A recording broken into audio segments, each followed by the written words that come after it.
This week I watched 5 movies that started with the letter D, and here's what I thought of all of them.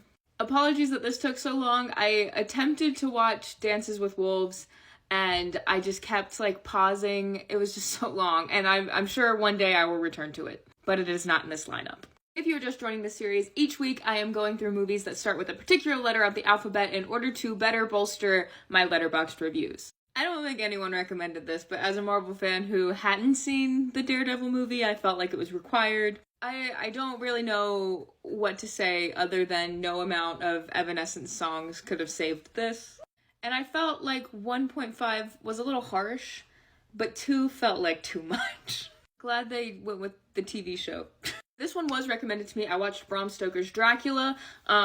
This was like the epitome of gothic. Like if you loved Nosferatu, which I haven't seen, but I assume this is the case, then I think you'd really like this. It is like almost campy gothic, but I think it leans into it very well. I do think there were parts that were like deep vampire lore that were just confusing and I had to look up later, and maybe that's on me.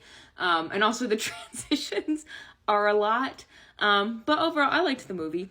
This was also my first time watching The Departed, and I was like, this feels like it's gonna be overhyped.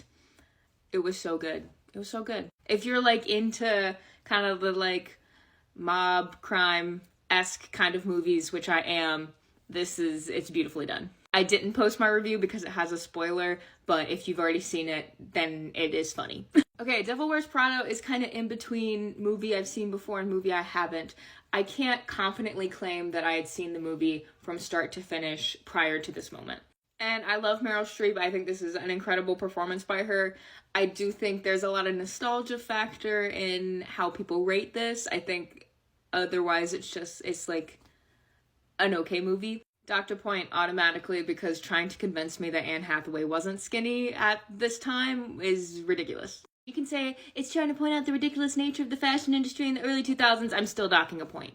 And my favorite out of all of these, which I've seen multiple times, is Do the Right Thing. If you haven't seen this movie, I 100% recommend.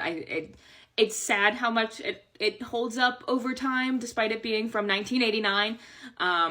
But I think it's an incredible movie and incredible commentary as well. And just like an incredibly stacked cast. I forgot Samuel L. Jackson was in it.